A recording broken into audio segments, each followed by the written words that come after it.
David, the king of Israel, was about to die and asked Solomon his son to be strong, act like a man, and observe what the Lord his God requires.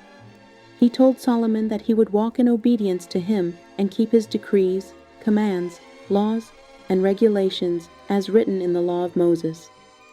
He would prosper in all his do and wherever he went, and that the Lord would keep his promise to him.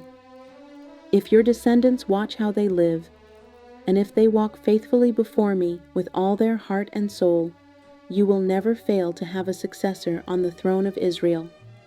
Joab, the son of Zeruiah, killed 2 commanders of Israel's armies, Abner son of Ner and Amasa son of Jether, who were killed in peacetime as if in battle.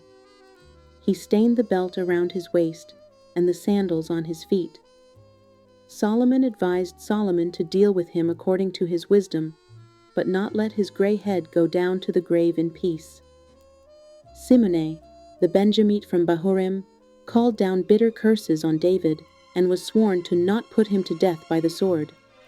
Solomon's rule was firmly established, and he rested with his ancestors and was buried in the city of David. Adonijah, the son of Haggith, went to Bathsheba, Solomon's mother, and asked him to come peacefully. Bathsheba agreed, and she asked Solomon to give him Abishag the Shunammite as his wife. Solomon agreed, and she asked Solomon to marry Abishag the Shunammite to Adonijah. Solomon asked Solomon to remove Abiathar from the priesthood of the Lord, fulfilling the word the Lord had spoken at Shiloh about the house of Eli. When news reached Joab, who had conspired with Adonijah but not with Absalom, he fled to the tent of the Lord and took hold of the horns of the altar. Solomon ordered Benaiah son of Jehoiada to strike him down, and he killed Joab. Benaiah then reported to the king that Joab had answered him, and the king commanded him to strike him down and bury him. The Lord would repay him for the blood he shed, as both Abner son of Ner and Amasa son of Jether were better men and more upright than he. The guilt of their blood rests on the head of Joab and his descendants forever, but on David and his descendants, his house and throne, may there be the Lord's peace forever. The king sent for Shimei, who was warned to build a house in Jerusalem and not go anywhere else. Shimei answered the king, saying that his servant would do as his lord the king has said.